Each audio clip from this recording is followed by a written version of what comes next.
pinasuko bitaw ay practice step ko nag mera ko mera ko mera nagdagdag ko kay siguro i-try na video chat So we are now on our third open method, and this will be our last open method and also our last topic for midterm. So our third open method is solving equations using second method.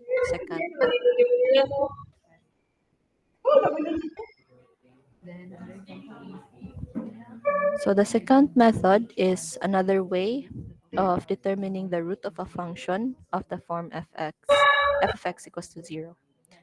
This method makes use of 2 points, x1 and x2, near the real root of the function. These 2 points could be on either side of the solution, or the solution could be between the two selected points. So, in this method, duha atong initial guess.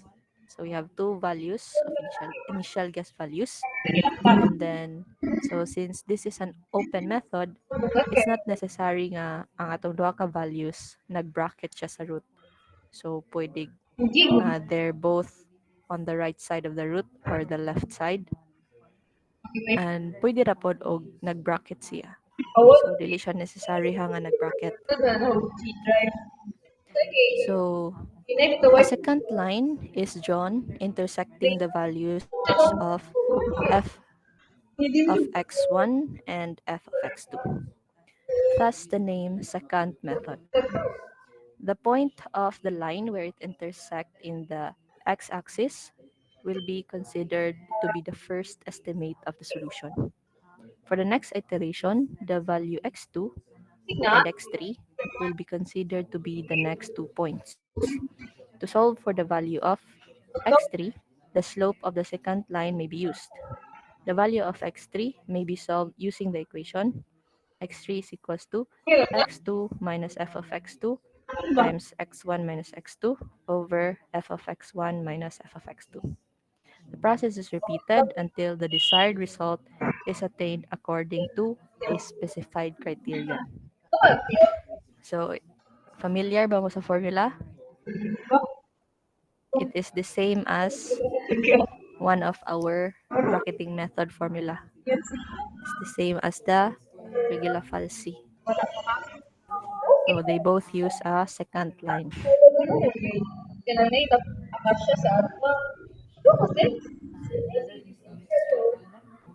So although the bisection method always converges, the speed of convergence is usually too slow for general use. Second method is an improvement of the regular falsi method, and it is also applicable to both polynomial and transcendental equations. A second method constructs an approximating straight line connecting the two functions of the initial values, similar to that of the regular falsi method, to estimate a root value. So it is the same. So it is an improvement of the regular falsi. They use the same formula. But katong condition is wala siya nag-bracket, unlike regular falsi. So the technique starts off by assuming two initial values. You can label them as x0 and x1, along with their respective functions f of x0 and f of x1. Note that two initial functions should only follow the condition that f of x0 is not equal to f of x1 for two different values of x, meaning both functions may be positive, negative, or they may have opposite signs. Other than that, there are no other conditions. There are no other conditions needed.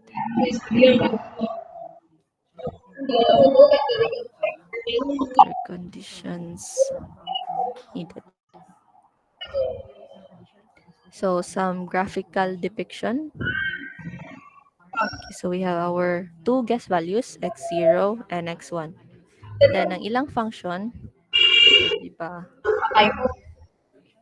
This this is our function. This is our equation curve or line. So the function of x0 somewhere dire and the function of x1 somewhere dire. Sama, okay. So that will be connected. Bitaw. Connect na sila by a Lagi. secant line. So extend na nimo. So where it intersect the x-axis, that will be your next value of x2. So same with this. If this is our line of the function, okay, this line, then we have our x1 and x2. So here is our x1 and x2.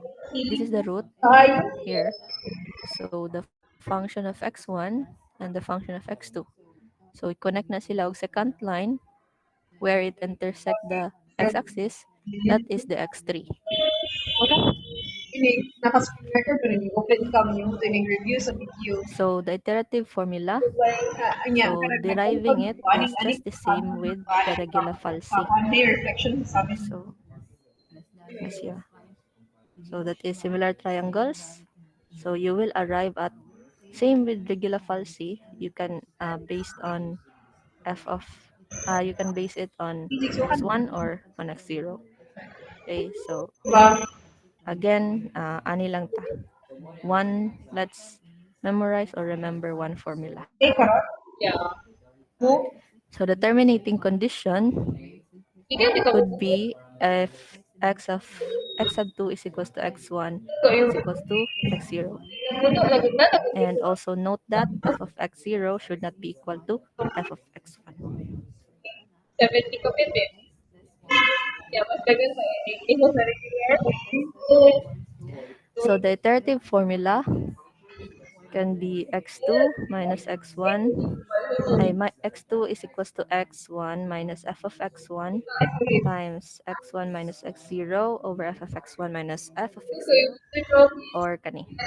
So to continue the process, disregard x0. This is for the next iteration, and substitute the previous substitute the previous x1 to x0. Then substitute the computed x2 to x1 in order to compute for a new root, estimated value x2. Yeah. The process is repeated until the terminating condition is satisfied. The second method does not have the bracketing property of the bisection method. As a consequence, the method does not always converge, but when it does, it is generally does so much faster than bisection method. So let's have the example, the same function as our previous examples.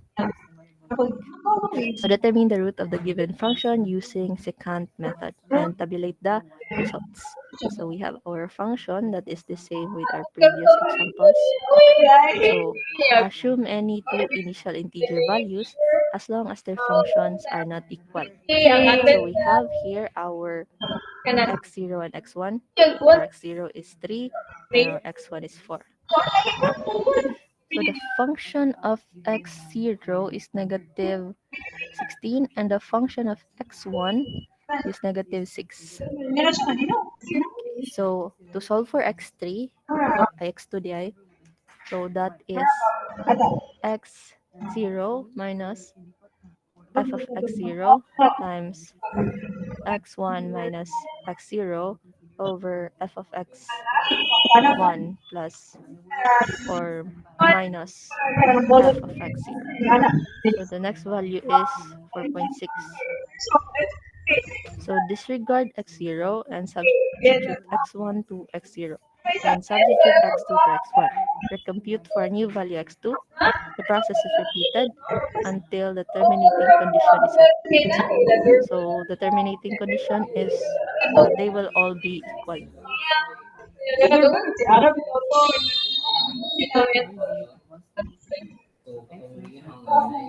Okay, so we have here disregard x0. Ang x1, that will be our new x0. And then the computed x2, that will be our new x1. So that is the process. So solve for the Ayan, okay ka. functions. X0, x1 is here. Amin nasa siya nga. Kuwan daw kay engineer. Okay, so solve for the functions, then solve for Kuwan. x2. Then for the next iteration, so kanina pod x1 may x0. Ang x2 may x1. So unlike regular falsi that we have to bracket the root, so muna tanaw na to ang signs, which one is negative, which one is positive. But here, we don't have to look at signs, just automatically replace x0 with x1 and replace x1 with x2. So muna na siya, balik-balik, solve for the function, solve for x2, replace x0 with the previous x1, replace x1 with the computed x2. So solve for the function, solve for x2, and that is x2. X0 will be the previous x1. X1 will be the computed x2. Wala niya gibitan daw kay Solve for daw. x2.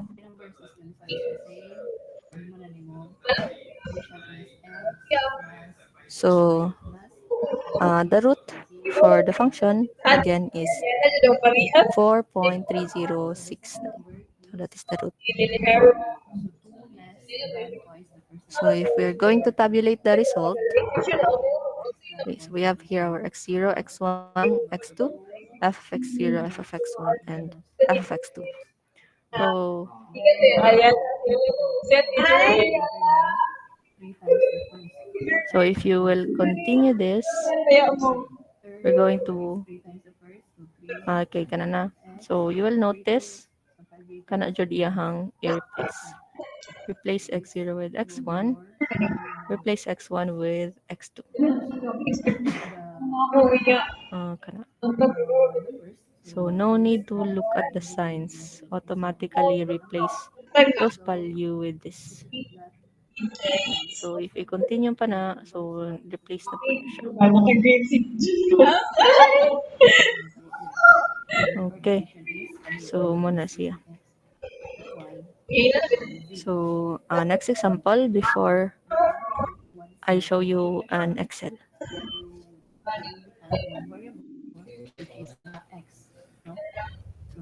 Okay, so use the second method to estimate the root of fx equals to e to the power of negative x minus x. Start with initial estimates of 0 and 1. So recall the true root. This is the root of this function. Then the first iteration, so we have 0 and 1. This is their function. And then solve for x1 using the formula. Then replace x0 kanina po. So the new root new values, estimate values are 1 and 0.612. So solve for the function. So then this is your x2. So next this is now your x, this is now your two values here. And then solve for x3. Okay. So it shows ano ang Excel after ani.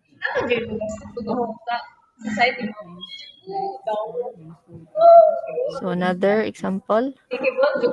So use the second method to locate the root of the function x to the power 4 minus 2x cubed minus 5x squared plus x plus 2. So our initial guess values are 3 and 4. So this is the function of x1, function of x2. We solve for x3 using our equation or formula. Then this is the function of x3 and this is the error. So again, automatic, we replace kanisha, we replace kana. So kana lang replace. No need to look at the signs.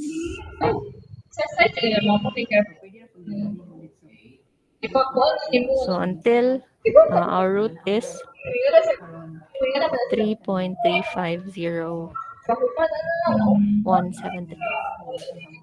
Tapos credits. Okay, so Okay, mga igago. I will show you Excel. Sila, sila kasagaran kapag sila may mga exo, di lulo, ito, Amerika. Ito sila, ito dyan. Kung sila yung gabis, una sa offer sila. Wala ko din na. May next day sa kadako, alawag ko. Okay, wabaya nakaya na sila, HMU, nursing. Pero kung ako dyan, ihatag siguro na ako kay mamaya. Wabaya yung tuition na may so.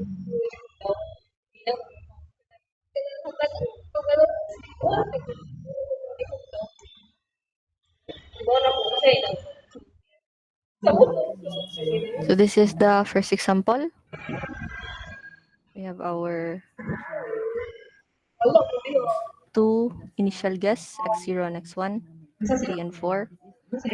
To solve for, we need to solve for the function of x0 and the function of x1. Okay, using the x and the function. Then solve for x2. So you solve for x2. Then this is also the function of x2. So this x0 kani replace with x1. Then x1 we replace that with x2. Okay. Then kana see clear sa nina.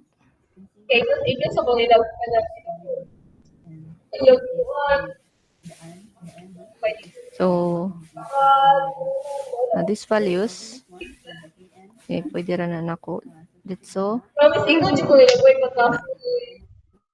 Then this one, since pareho ra siya og process, pwede na siya dito.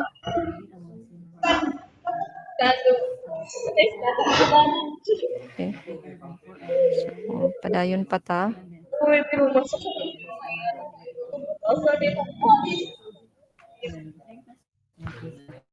Okay.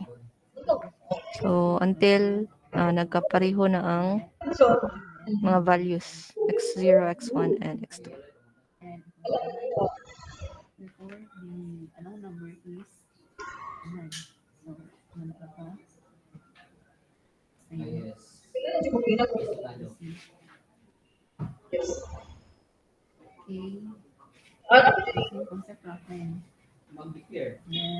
So, the second example. So, the initial guess values is 0 and 1. Then, we will solve for the function of x1. Then, the function of x2. Then, we will solve for x3. Then, we will solve, this is the function of x3. Error. So error is the absolute value of x3, or that is the new computed value minus x2 over x3. Muna siya. Then, so again, replace x1 with x2. Replace x2 with x3. Then, kani, clear na ho.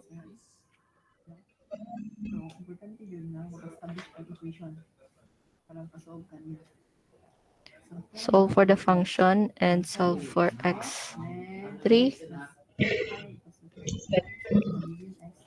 Then repeat the process. So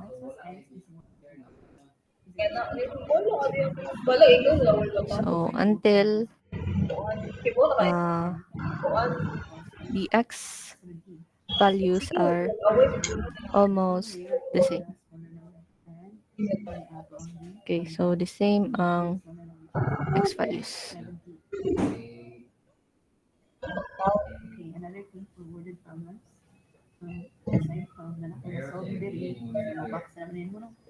Okay, so gamay ra siya og mga iteration, no? Usually, open methods, mas dali siya mo abot sa root. So, the other example. So, this example. So, this is our function. Nani siya upat ka roots. So, using 3 and 4 as our initial guess values, 3 and 4, okay, we solve for the function of x1, solve for the function of x2, we solve for x3, then we solve for the function of x3, then the error. So, kani is g times by 100 siya. So, absolute value of x3 minus x2 over x3 times 100. So, same gani ha. So, let's solve for x1 will be replaced by x2. x2 replaced by x3. Solve for the function. And the next value of x. Then repeat the process. So until the error is less than 0.001. So, pwede pa siya i-continue.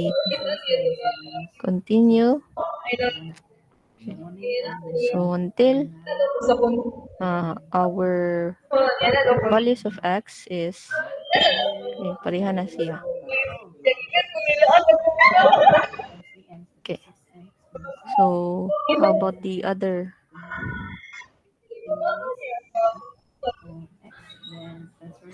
So, let's just try other initial guess. So, sa may nakasa na to ni. We got this x 3.35. So, let's try other values. Saman. What if we try 2 and 4? 2 and 3. So, ang makuha na to is still the same. Ang 3.35 lang gihapon. Okay. So, 3.3.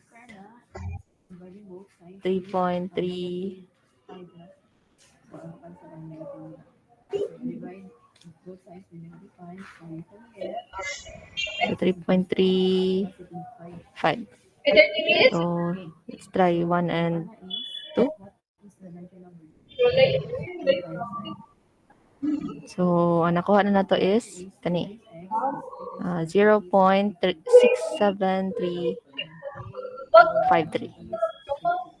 So, let's try other values. So, 0 and 1. So, same, we still get 0.67. About negative 1 and 0. So, we got negative 0.64104. Negative 2 and negative 1. So, we got negative 1.38266. So, move pa jud ta. Negative 2. So, we still got these values. So, you just adjust your initial guess values to find the roots, all the roots of your function.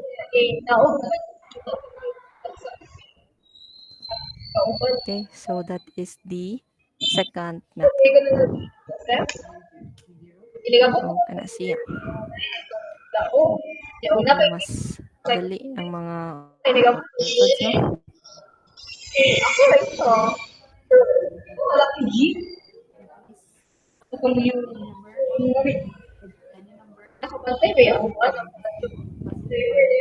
Okay. So then you will have also your activity for the second method.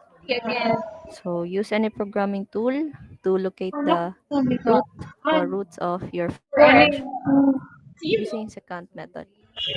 So for second method, the same with Newton-Raphson, you will have to find all your roots for your function. So yun naman sila. You just have to change your initial guess values. So, mauna to. That ends our method, second method, and that ends our open methods. So, next week, mag-quiz na puta og open methods. So, the three open methods, fixed point, Newton-Raphson, and secant. So, mag-print gyapon mo og table. Ang kinadaghanan is secant. So, just print a table nga 8 columns. So, pag print lang mo og 8 ka columns. Anyway, mas gamay ang table or column sa other two. So, just use 8 columns. 8 columns gyapon. So, long band paper, you print 2 tables at least next week. So,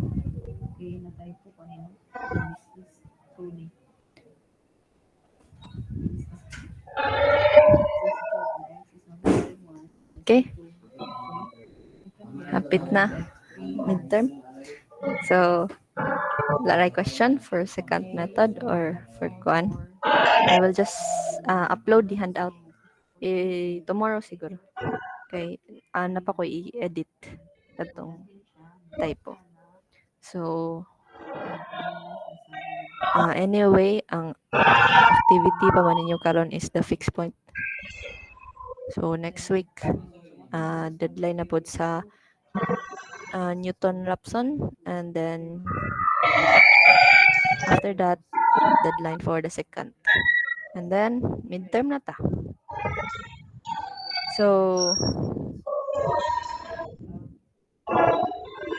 okay, if there are no concerns before we end our meeting, so please turn on your camera. I'm born for this.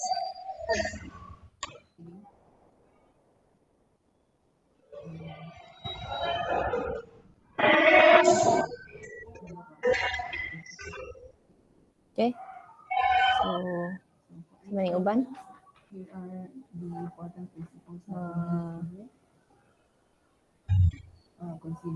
Okay, so 1, 2, 3. 1, 2, 3. Okay. So thank you for attending the meeting. So you do your activity and prepare for our quiz next week. So you can now leave our meet.